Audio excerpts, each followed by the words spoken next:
하나님의 말씀은 사무엘상 22장 21절에서 23절입니다. 구약성경 446페이지를 찾으시기 바랍니다.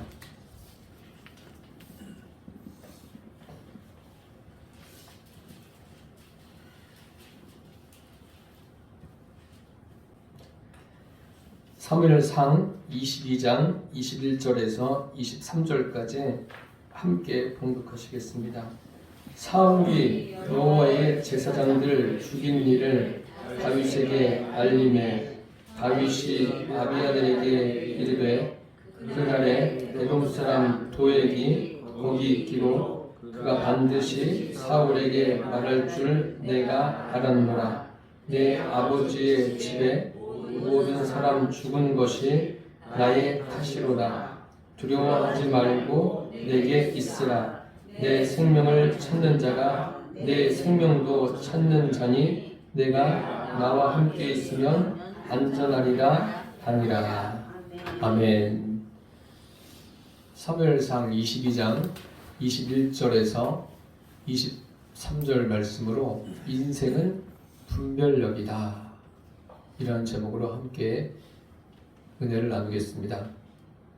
인생을 살면서 옳고 그름에 대해서 분별하는 것은 참 귀한 일입니다.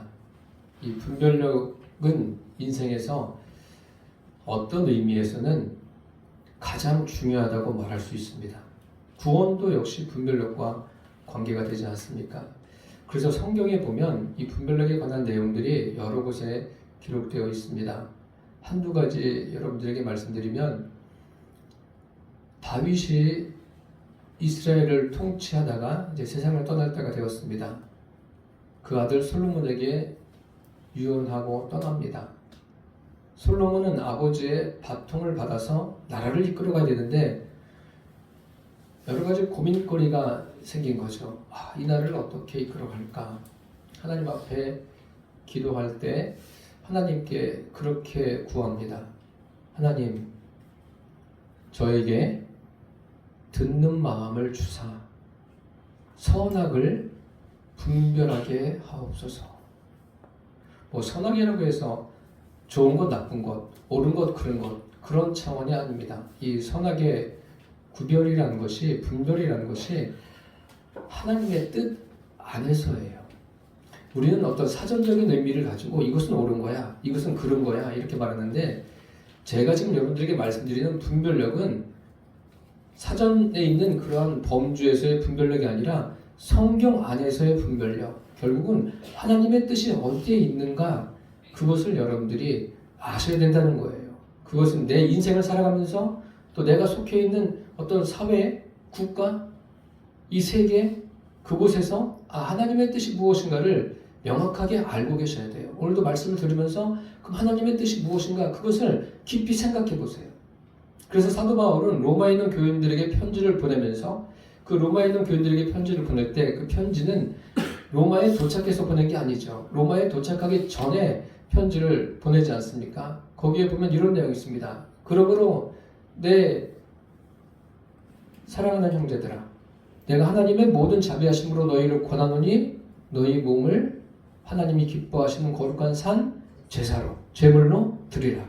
이는 너희의 드릴 영적 예배니라. 너희는 이 세대를 본받지 말고 오직 마음을 새롭게 함으로 변화를 받아 하나님의 선하시고 기뻐하시고 온전하신 뜻이 무엇인지를 분별하도록 하라. 분별에 대해서 사도 바울이 당부하고 있습니다. 여러분들, 사실 우리가 학교에서도 그렇고 가정에서도 그렇고 학생들에게나 자녀들에게나 어떤 분별력에 대해서 가르치는 것은 굉장히 적죠. 말은 하겠지만 굉장히 적습니다.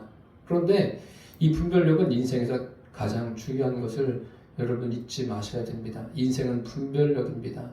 오늘 이 본문에 보면 이 사무엘 상에 주로 나오는 내용이 사울을 피해서 도망다니는 다윗에 대해서, 그리고 사울의 그 시작과 사울의 끝에 대해서 나오고 있지 않습니까? 다윗은 사울 왕이 이끄는 이스라엘 군이 블레셋과의 전쟁을 할 때 그곳에 가서 큰 공을 세우지 않습니까? 블레셋 장군 골리앗을 물리쳐요. 물리치면서 이스라엘의 승리를 안겨줍니다. 승리를 안겨주고 돌아오는 길에 이스라엘에서는 이제 막 잔치가 벌어지지 않습니까? 잔치를 하면서 왕을 높이는 거예요. 사울을 높이면서 사울이 죽인 자는 천천히요. 거기까지 했으면 괜찮았을 텐데 그 다음에 다윗은 만만이로다. 다윗이 따라 붙었어요. 이것을 듣고 사울이 마음에 몹시 불쾌해합니다. 노합니다. 화가 나면서 그러면 다윗이 얻을 것이 나라 말고 무엇이냐? 그러면서 다윗을 주목하기 시작한 거예요. 이 주목했다는 것은 뭐 경계의 의미도 있겠죠. 어느 날은 가만히 있다가 하나님이 부르시는 그 악령에 의해서 자기가 창을 들어서 다윗에게 확 던집니다. 다행히 다윗이 맞지 않고 피하죠. 그날 이후로 이제 계속 그런 일이 벌어지는 겁니다. 또 다윗을 사위로 삼아요. 사위로 삼으면서 그를 따뜻하게 세워주고 뭐 나 다음에 지도자로 너를 삼겠다 이런 마음도 없어요. 오직 다윗을 죽여야 되겠다. 그러면서 계속 그 일을 자행합니다. 그때 다윗은 요나단의 도움으로 그 사울을 피해서 도망을 하게 되죠. 계속해서 도망합니다. 그런데 그가 어떤 일이 있었냐면 그 사울을 피해서 도망 나와가지고 높당에 있는 그 아히멜렉 제사장에게 갑니다. 그에게 이제 급하게 됐으니까 그 상황을 설명하지 않고 자기에게 먹을 것과 또 무기를 달라고 말합니다. 그래서 먹을 것을 받고 또 골리앗의 그 칼도 받아가지고 옵니다. 이런 소식이 사울에게 전해집니다. 사울이 가만히 있을 리가 없죠. 다윗을 죽이려고 쫓아갑니다. 그곳에 갔어요. 가서 제사장에게 묻습니다. 그러자 아히멜렉이 뭐라고 이야기하냐면 나에게는 아무 일도 하지 마십시오. 우리에게 아무 일도 하지 마십시오. 그런데 그곳에서 사울이 분이 올라와가지고 제사장 아히멜렉만 죽인 것이 아니라 그곳에 있는 모든 제사장을 다 죽이고 그 가족들도 싹 죽입니다. 그런데 그 일에 선봉했었던 사람이 에돔 사람 도액이에요. 도액이 그냥 아주 사울이 명령을 내니까 다른 사람들은 제사장 치기를 벌벌 떨고 있는데 도액은 그냥 때는 이때다, 기회는 이때다 하면서 그냥 싹 죽입니다. 그때 마침 한 사람이 살아남습니다. 아히멜렉의 아들 아비아달이 살아남아요. 여러분 제가 지금 말하는 이름이 굉장히 생소하십니까? 예, 생소하시면 성경을 잘 안 읽고 계신 거예요. 이 아비아달이 피신해서 다윗에게 옵니다. 그래서 다윗이 이제 아비아달에게 여러 가지 이야기를 한 게 아니라 오늘 본문의 이야기를 하는 거예요.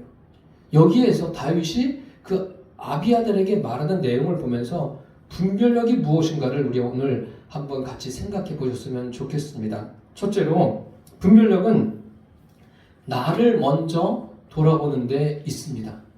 항상 저와 여러분은 인생을 살면서 나를 먼저 돌아보시기를 바랍니다.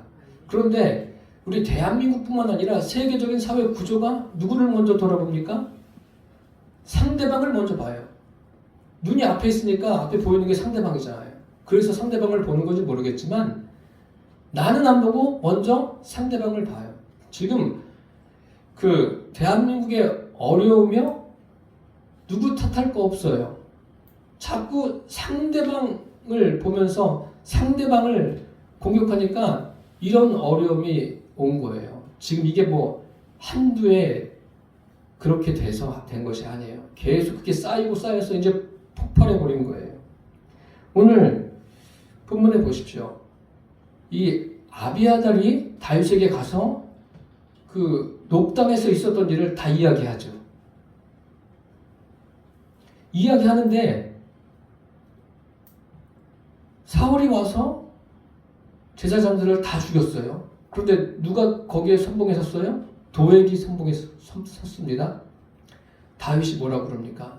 내가 그때 아비아들에게 갔을 때 도움을 청할 때 도액을 보고서 이것은 필시 이 도액이 무슨 일을 저지르겠구나 그것을 알았다.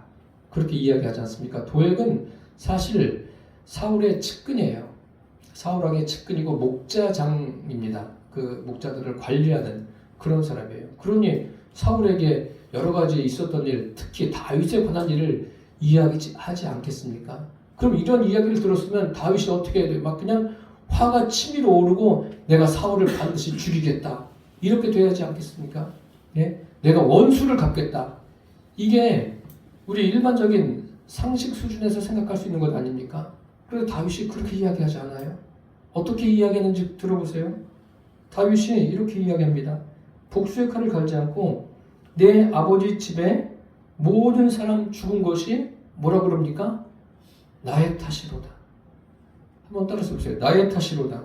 나의 탓이로다. 인간사의 모든 문제가 이게 안 돼서 문제가 생기는 거예요.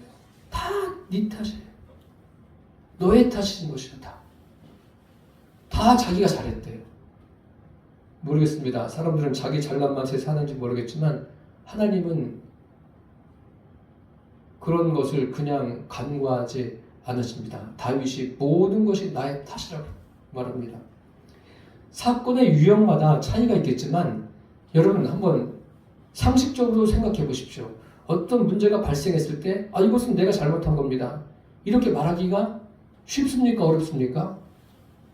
어려운 거예요.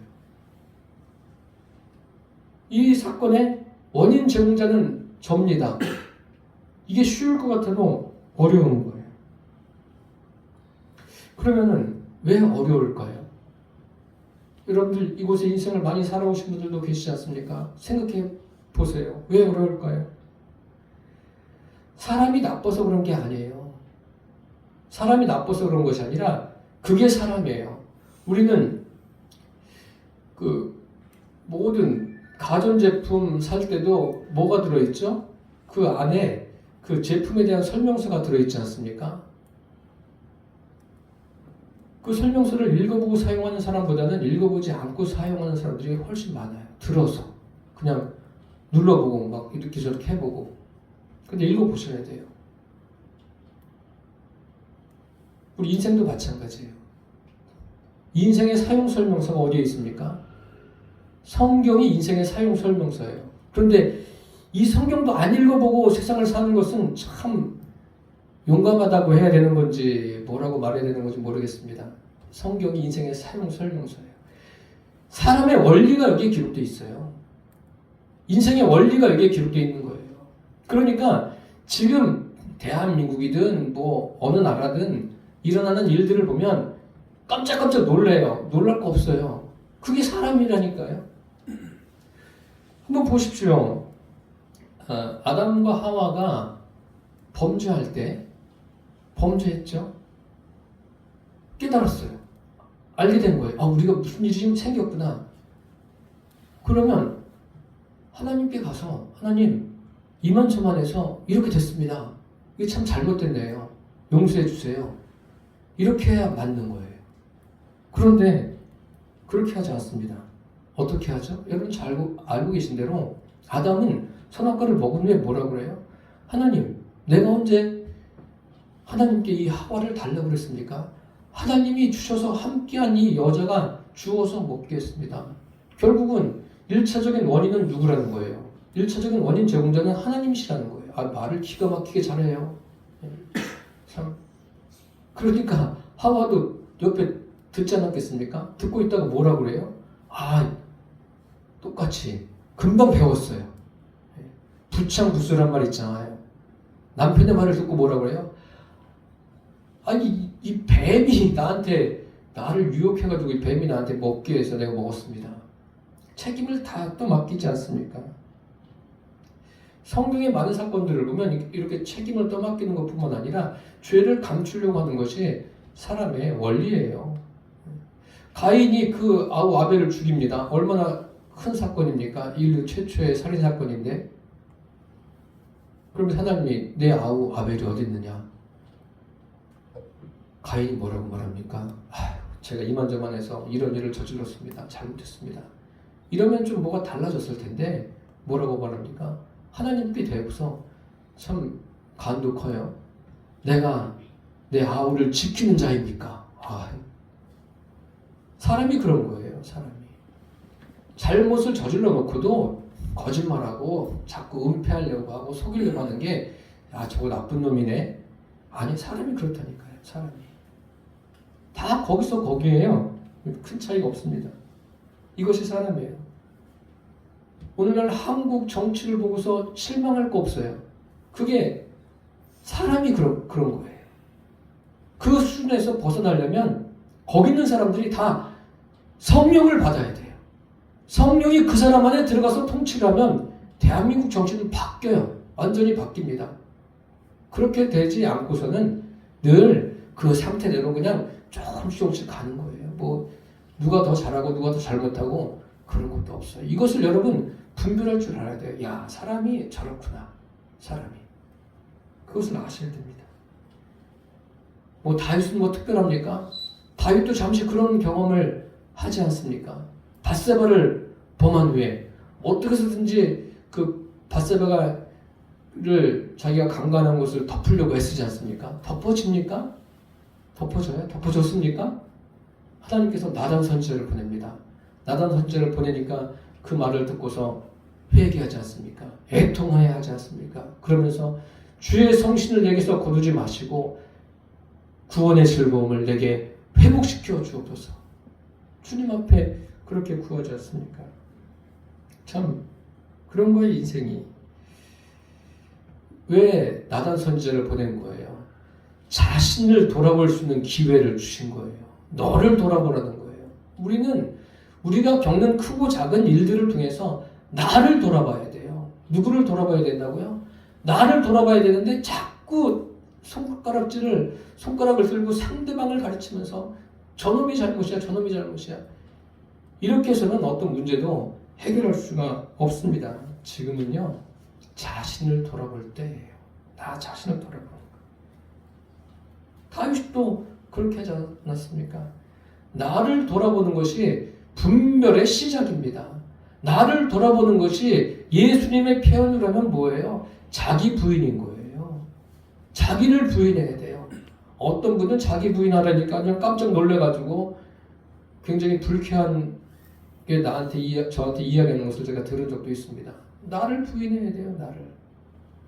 내가 어떤 존재인가? 내가 주님 없이는 살 수 없는 유약한 존재인 것을 알아야 돼요. 사도 바울이 그것을 우리에게 알려주지 않았습니까? 편지를 통해서. 내가 이 보배를 질그릇에 가졌다. 보배는 예수님이신데 자기는 뭐예요? 질그릇이에요. 질그릇. 깨지기 쉬운, 그리고 볼품이 없잖아요. 어떤 가치가 없잖아요. 우리가 그런 존재예요. 우리가 아무런 가치 없는 존재예요. 연약한 존재입니다. 그런데 거기에 예수님이 성령으로 들어오시면서 그 가치가 급상승한 거예요. 최고조로 올라간 거예요. 그 가치는 값으로 환산할 수가 없는 가치예요. 어떻게 주님이 내 안에 계신데 그분에 대해서 가치를 논할 수가 있습니까? 다윗이 그런 거예요. 자기를 돌아볼 줄 아는 사람은 매사에 자기를 돌아보지 않는 사람에 비해서 분별력을 가지고 살아갈 수가 있습니다. 우리는 이러한 분별력을 갖고 살게 되기를 바랍니다. 나를 돌아보는 분별력. 나를 위해서 기도할 때도요, 그런 기도하세요. 모두가 자신을 돌아보게 해달라고 기도하시기를 바랍니다. 그래야 이 나라가 주님 주시는 안정을 얻을 수가 있습니다. 다윗을 보십시오. 다윗은 자신이 지금 사울에게 쫓겨서 도망다닌다고 그랬어요. 도망다니고 있는데 문제를 일으킨, 그리고 자기를 죽이려고 쫓아오는 사울에게 집중하지 않았어요. 하나님께 집중합니다. 사울이 얼마나 미웠겠어요. 생각해 보세요.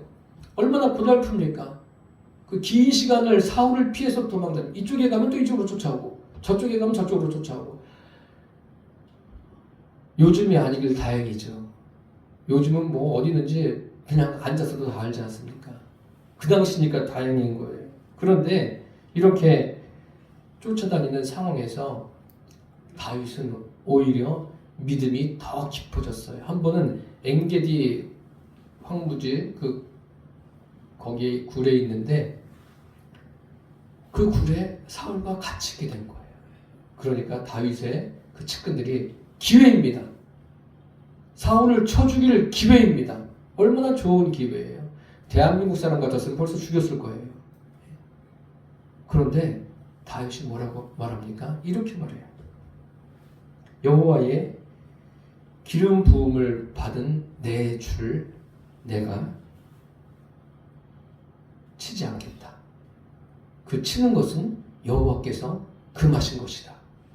이렇게 말합니다. 치지 않아요. 그리고 이제 사울이 그 굴에서 나가서 멀찍이 떠납니다. 그리고 한참 떨어졌을 때 다윗이 나와서 그 일행들이 나와서 사울에게 절합니다. 절하면서 이렇게 이야기해요.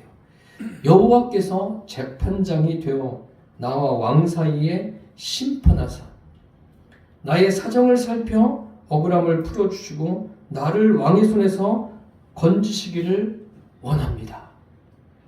이거 얼마나 멋있습니까? 저는 국회의원들도 좀 성경을 읽었으면 좋겠어요. 뭐 하는지 모르겠어요. 여기 보세요. 나라를 어떻게 이끌어가야 될지, 그리고 또 그 지도자로서 어떻게 행동해야 될지, 얼마나 다윗이 억울합니까? 사울에게 쫓겨서 억울한데 뭐라고 말해요? 여호와께서 재판장이 되어 나와 왕 사이에 심판하사, 하나님께 맡기는 거예요. 이 멋있는 나라 아닙니까? 그러면서 자기 사정을 살피고 억울함을 풀어주시고 나를 왕의 손에서도 건져내시기를 원합니다. 자기의 생명을 해하려고 하는 사울을 원망하지 않습니다. 또 자기의 현실을 불평하지 않습니다. 오직 누구에게 집중하는 거예요? 오직 하나님께만 집중하는 거예요. 여러분들도 설교를 이렇게 듣지만 막상 삶의 현실에서 문제를 만나면 어디에 집중하게 돼요? 문제에 집중하게 돼 있어요. 그 사람이에요. 그런데 집중하더라도 잠깐 집중하고 다시 방향을 바꾸세요. 바꾸어서 주님께 집중할 수 있게 되기를 바랍니다. 인생을 살다 보면 억울한 일을 당할 때가 얼마나 많습니까? 또 애통할 때도 많고 정말 마음에 괴로울 때도 얼마나 많습니까? 그런 것을 뭐 일일이 다 이야기한다고 해결되는 겁니까? 그렇게 되지 않습니다. 무엇보다 그럴 때 다른 데 한눈 파지 마시고 나를 돌아보십시오. 나 자신을 돌아보면서 나를 부인할 수 있는 그러한 믿음의 자리로 나아오십시오. 그렇게 된다면 그곳에서 하나님 주시는 분별력을 얻게 될 줄 믿습니다. 둘째로 두려워하지 않는 데 있습니다. 분별력이라는 것은 두려워하지 않아야 분별력이 생기는 거예요. 두려움의 시작은 어디입니까? 역시 인류의 조상인 아담과 하와로부터 시작이 되었습니다. 그들은 선악과를 먹었어요. 먹은 후에 자기들이 벗은 줄 알았어요. 뭐 그전에도 벗고 있었죠. 그래서 무화과 나무 잎으로 치마를 해서 입습니다. 그런데 그 동산에 거니시는 하나님의 음성이 들립니다. 여호와의 소리를 듣고 어떻게 합니까? 하나님께 나간 게 아니에요. 여호와의 낯을 피하여 동산 나무 뒤에 숨었습니다. 여호와 하나님이 아담을 부르시죠. 내가 어디 있느냐? 아담이 나무 뒤에서 이야기해요. 내가 동산에서 하나님의 소리를 듣고 내가 벗었으므로 두려워하여 숨었나이다. 솔직하긴 해요. 그런데 완전히 솔직하진 않습니다. 그 소리를 듣고 벗었으므로 두려워해서 숨었다고 했는데 사실 아담이 두려운 것은 무엇입니까? 아담 마음속에 왜 이 두려움이 생겼을까요? 문제는 벗어서 두려운 것이 아니라 이미 마음이 하나님과 멀어진 거예요. 마음이 먼저 멀어졌기 때문에 그들이 범죄하게 된 거예요. 이 부분은 뭐 지금 자세히 설명드릴 건 아니고요. 그래서 두려움의 시작은 어디부터 된 거예요? 마음에서부터 시작된 거예요. 마음에서 시작된 두려움은 사람으로 하여금 모든 분별하는 것을 마비시켜요. 분별하는데 큰 장애를 가져다 주는 거죠. 분별을 못하게 해요. 그래서 모세도 그렇게 이야기한 적이 있어요. 홍해 앞에서 막 백성들이 그냥 난리예요. 이제 우리 다 죽게 됐다. 모세가 뭐라고 말합니까? 홍해 앞에서 그 모든 백성을 향해서 너희는 두려워 말고 여호와께서 행하시는 구원을 보라.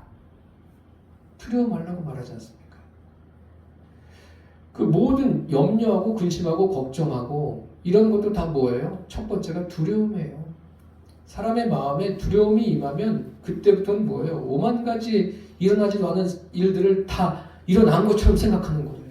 차라리 그런 사람들은 그럴 때 글을 쓰세요. 글을 쓰면 좋은 글이 나올 수도 있어요. 막 상상의 나래를 펼치지 않습니까? 그런데 그대로 돼요? 그런 일은 일어나지 않잖아요. 그 대표적인 사람이 누구냐면 사울이에요. 사울.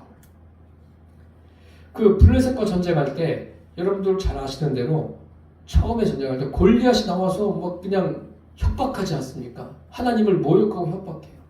성경에 보니까 사울과 온 이스라엘이 골리앗의 말을 듣고 마음에 크게 놀라 두려워했다라고 되어 있어요. 두려우면 끝이에요. 여러분들 염려하고 근심하는 거 두려워서 그런 거예요. 그럼 끝이에요. 다 끝나는 거예요. 거기는 뭐 하나님의 음성을 들을 수가 없어요. 다 막히는 거예요. 두려움이 다 막아버리는 거예요. 두려움은 어둠입니다. 이 두려우니까 사울이 아무런 행동도 하지 못해요. 사울만 그래요?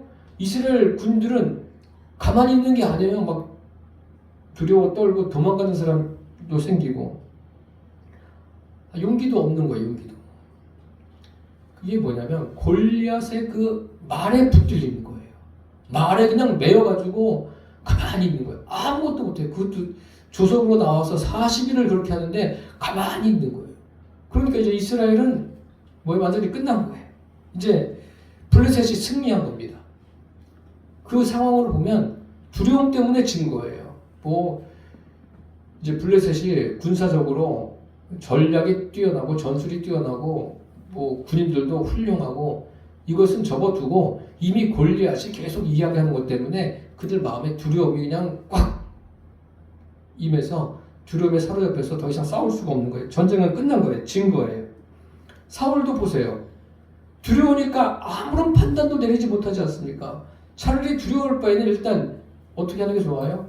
후퇴하는 게 낫잖아. 후퇴해야죠. 후퇴하든지 죽기 살기로 싸우든지 둘 중에 하나 해야 되는데 아무것도 판단을 내리지 못하고 있습니다.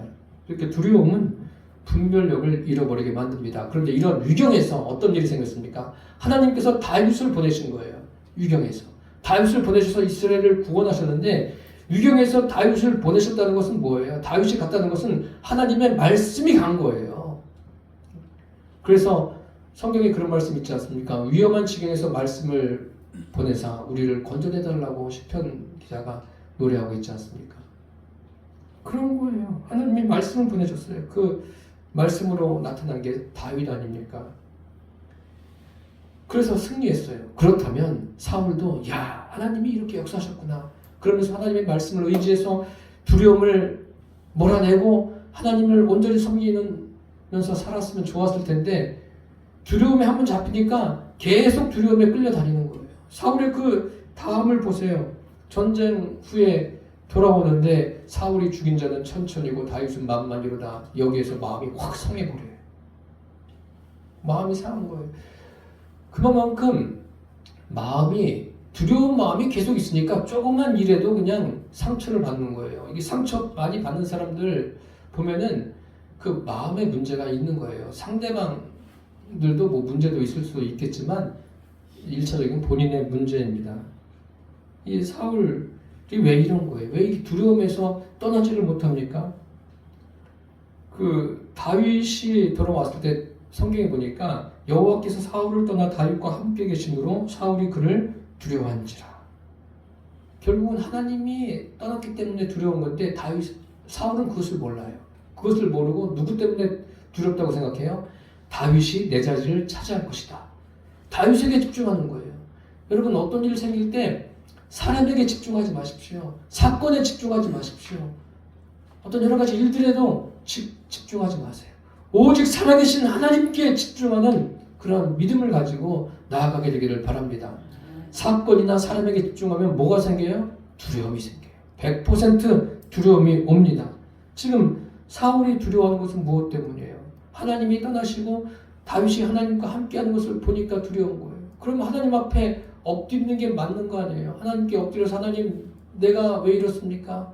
나에게 이 두려워하는 마음을 물리쳐 주시고 주님 저에게 긍휼을 베풀어 주옵소서. 사울이 이렇게 해야 맞는데 그렇게 하지 않고 두려움의 원인을 무엇으로 판단을 내립니까? 다윗으로. 그러니까 다윗을 거의 10년을 쫓아다니는 거예요. 죽이려고. 왕이 돼가지고 이게 할 일입니까? 왕이 나라를 잘 돌봐야죠. 지금 주변 국가들도 심상치 않은데 그런데 자기를 두렵게 하는 게 다윗이라고 생각해서 쫓아다니는 거예요. 그럼 다윗이 죽으면 두려움이 사라지나요? 그게 아니에요. 두려움의 원인은 하나님이 떠난 거예요. 그것 때문에 두려워하는 거예요. 사울은 그것을 끝까지 모르고 살았습니다. 여러분, 하나님이 우리에게 주시는 것이 두려운 마음일까요? 절대 아니에요. 하나님이 우리에게 주시는 것은 두려워하는 마음이 아니요. 뭐라고 그랬어요? 디모데후서 1장 7절에 오직 능력과 사랑과 근신의 마음이니, 이제 바뀐 성경에는 절제의 마음이라고 그랬죠. 하나님이 우리에게 주신 것이 무엇인가? 그래서 성경을 알면은 이런 두려움도 내가 말씀으로 다 몰아낼 수 있어요. 말씀으로 깨끗이 몰아내세요. 두려움들을 몰아내십시오. 지금 내 마음은 어떻습니까? 여러분 각자의 마음은 어떠세요? 우리의 마음은 어떻습니까? 한번 내 마음을 돌아보세요. 내 인생에 여러 가지 문제들이 있습니까? 그 문제 때문에 그냥 한숨이 푹푹 나오고 그렇습니까? 그럴 거 하나도 없어요, 여러분. 역사적으로 역사를 보시면 역사는 돌고 도는 거예요. 돌고 도는 물레방아가 아니라 역사가 그렇다는 거예요, 역사가. 그렇기 때문에 우리는 지금 이 현실의 역사를 보면서도 야, 바다가요 항상 잔잔합니까? 항상 바다가 잔잔하면 좋겠죠. 잔잔하면 어떻게 돼요? 바다도 소금이 있어도 다 썩는 거예요. 가끔 큰 태풍도 확 몰아쳐야지 바다가 속에서부터 확 일어나는 거 아니에요? 정화가 되는 거예요. 지금은 이 대한민국이 정화하는 시간이에요. 그 시간으로 알고 더 좋은 날을 주님께서 우리나라에 주실 것을 기대합니다. 그래서 매사에 분별력을 가지고 살려면 내 안에 두려워하는 마음이 절대 머물지 못하도록 하시기를 바랍니다. 그 마음들을 다 물리치십시오. 담대하게 행하기를 축복합니다. 끝으로 내가 누구와 함께 할 것인가를 아는 데 있습니다. 인생을 분별해 나가는 데 있어서 내가 누구와 함께 할 것인가, 어느 편에 줄을 설 것인가, 줄을 잘 서야 된다. 이거 대한민국의 참 유명한 말 중에 하나 아닙니까? 그렇죠. 사회적으로도 줄을 잘 쓰면 어떤 유익을 얻을 수는 있어요. 근데 줄 잘못 쓰면 죽을 수도 있어요. 그것도 역시 역사 아닙니까? 그런데 이 줄서기가 중요한 것이 아니라 내가 인생을 살면서 어디에 초점을 맞추고 살 것인가, 이것을 여러분 잘 생각해 보셔야 돼요. 사람이 아니에요. 오늘 아비아달이 그 참혹한 현장을 뚫고 다윗에게 왔어요. 한번 생각해 보세요. 아비아달의 마음이 어땠을까요? 그냥 아비아달 하니까 구사일생으로 살았구나 이렇게 생각하시면 안 돼요. 제사장들이 함께 있었던 사람이 다 죽었어요. 자기 가족들이 다 죽었어요. 아버지, 엄마, 형제들 극적으로 살았어요. 이 사람들이, 이 아비아달이 지금 제정신이겠습니까? 온전하지 못한 거예요. 그에게 다윗이 참 따뜻한 말을 하죠. 내 아버지의 집 모든 사람을 죽인 것이 내 탓이다. 그러면서 23절에 뭐라고 그럽니까? 두려워하지 말고 내게 있으라. 내 생명을 찾는 자가 내 생명도 찾는 자니 내가 나와 함께 있으면 안전하리라. 다윗과 함께 있으면 안전하대요. 그러면은 그런 생각도 들지 않겠습니까? 지금 다윗과 함께 있는 사람들은 어떤 사람인지 여러분 혹시 아십니까? 다윗과 함께 있는 사람들은 물론 다윗의 가족들이 있어요. 다윗이 아둘람 굴에 있을 때 다윗의 가족들이 왔어요. 가족들과 또 누가 어떤 사람이 왔냐면 성경에 이렇게 기록되어 있어요. 환난당한 모든 자, 빚진 모든 자, 마음이 원통한 사람들이 온 거예요. 그런 사람들이 똘똘 뭉쳐 있는 거예요. 그럼 그 사람들이 뭘 할 수 있겠어요? 그 사람들이 사울과 싸워서 이길 수 있겠어요? 무슨 군사력을 갖고 있는 게 아니에요. 이 사람들은 지금 아무런 능력이 없어요. 아무런 능력도 없어요. 그런데 지금 다윗은 뭐라고 그래요? 내가 나와 함께 있으면 안전하리라. 아비아달 마음속으로. 그럼 내가 뭘 보고 다윗과 함께 있습니까? 이렇게 생각할 수도 있는데 그게 뭐예요? 지금 거기 함께 있는 사람들과 함께 있으라는 그런 의미가 아니에요. 내가 섬기는 하나님, 그분과 함께 있으면 된다는 거예요. 너는 내가 섬기는 하나님과 함께 있고 그분을 섬겨라. 마치 그 요한복음 15장에 포도나무와 가지 비유처럼 가지가 그 나무에 붙어 있을 때 사는 것처럼 하나님께 붙어 있으라는 거예요.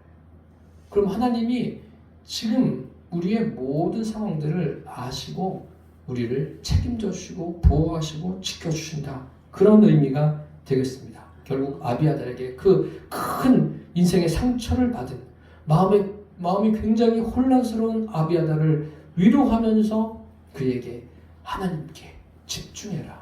그렇게 이야기하고 있습니다. 다윗의 인생을 보십시오.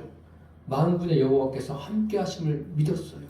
골리앗을 물리치는 그 순간에도 그가 누구를 의지했습니까? 자기의 어떤 경험 그런 것을 의지한 게 아니에요. 자기의 경험들은 다 하나님께서 사용하신 것이고 다윗이 의지한 것은 만군의 여호와 하나님만 의지했습니다. 하나님께만 집중했습니다. 지금 사울을 피해서 도망하는데도 역시 누구에게 집중하는 거예요? 오직 하나님께 집중하는 거예요. 위험한 지경에서 나온 아비아달에게 뭐라고 말하는 거예요? 너도 나처럼 하나님께 집중하라. 우리도 우리 자신뿐만 아니라 우리 주변에 참 아비아달처럼 다양한 어려움을 당하는 사람이 있을 거예요. 그들에게 나와 함께 있어라. 내가 믿는 하나님께 우리 함께 집중하자. 이렇게 말할 수 있는 믿음의 사람 되시기를 바랍니다. 다윗을 보세요. 다윗과 함께하는 사람들을 보세요. 세상적으로는 굉장히 약해요. 이 사람들이 뭐를 합니까? 원통한 자들, 환난당한 자들, 빚진 자들, 이게 지금 마음에 상처들이 많은 사람들 아닙니까? 이 사람들이 뭐를 하겠어요? 그런데 하나님은 이 사람들을 통해서도 역사를 일으키시는 거예요. 나와 함께 있으라. 신약적인 표현으로는 임마누엘이에요. 하나님과 함께 있으라. 하나님과. 하나님은 지금 우리와 어떻게 함께 계십니까? 성령으로 내 안에 계십니다. 성령님이 계셔서 두려움을 몰아내시고 내 안에 빛으로 임하여 계신 거예요. 성령님이 우리에게 지혜를 주시고 꼭 무엇이든지 분별해 나갈 수 있는 그러한 은혜를 우리에게 주신다는 것을 잊지 않게 되기를 바랍니다. 매일의 삶에서 성령님이 나와 함께 하심을 인식하시고 또 의식하십시오. 그렇게 된다면 매사에 여러분들이 분별력이 생기고 참 암울한 현실 속에서도 빛을 발할 수가 있는 거예요. 우리가 빛 아닙니까? 우리는 빛이 아닌데 내 안에 누가 계셔요? 성령님이 계시니까 자연적으로 빛을 발산할 수가 있어요. 그 빛을 마음껏 지금 이 시대에 나타내며 살게 되기를 바랍니다. 이게 그리스도인인 거예요. 하나님이 보호하시고 지켜주심을 온전히 믿으니까 다윗이 자신 있게 내가 나와 함께 있으면 안전하리라. 안전까지 보장해 주는 것 아닙니까? 다윗이 보장이 아니라 하나님이 보장이 되신다는 것을 이 아비아달에게 일러준 거예요. 마귀의 권세도 이런 것은 이기지 못해요. 이미 마귀는 예수님이 머리를 밟으셨어요. 머리가 박살났습니다. 그렇기 때문에 여러분 마귀의 어떤 권세도 두려워하지 마시고 믿음으로 우리 앞에 당한 믿음의 경주를 우리가 힘있게 달려가기를 바랍니다. 우리 주변에 참 억울한 일도 많고 원통한 일도 많고 세상에 여러 가지 일로 또 괴로워하는 사람들도 많습니다. 우리도 그런 사람이 될 수가 있죠. 그럴 때 낙심하지 마시고 저와 여러분이 나 자신을 돌아보십시오. 나 자신을 돌아보시고 또 내 안에 혹시라도 내 마음속에 틈타는 두려움도 다 몰아내세요. 몰아내시고 내 안에 계신 성령님과 함께 우리 각자에게 주어진 삶을 살아내시기를 바랍니다. 그렇게 살아간다면 여러분들은 하나님이 원하시는 대로 하나님의 뜻대로의 분별력을 가지고 살아갈 수가 있습니다. 그리고 그 분별력으로 많은 영혼들을 주님께로 이끄는 믿음의 사람들 되시기를 예수님의 이름으로 축복합니다. 기도하겠습니다. 살아계신 주님, 인생은 분별력입니다. 우리가 어떤 상황에서도 먼저 나 자신을 돌아보게 하여 주옵소서. 날마다 나를 부인하고 또 내 안에 혹여라도 틈타는 모든 두려움들을 몰아내게 하여 주옵소서. 내 안에 성령님 계심을 믿고 담대하게 행하게 하여 주옵소서. 그래서 우리 성도들이 살아가는 삶이 날마다 주님과 함께 승리하는 삶이 되게 하여 주옵소서. 예수님의 이름으로 기도드립니다. 아멘.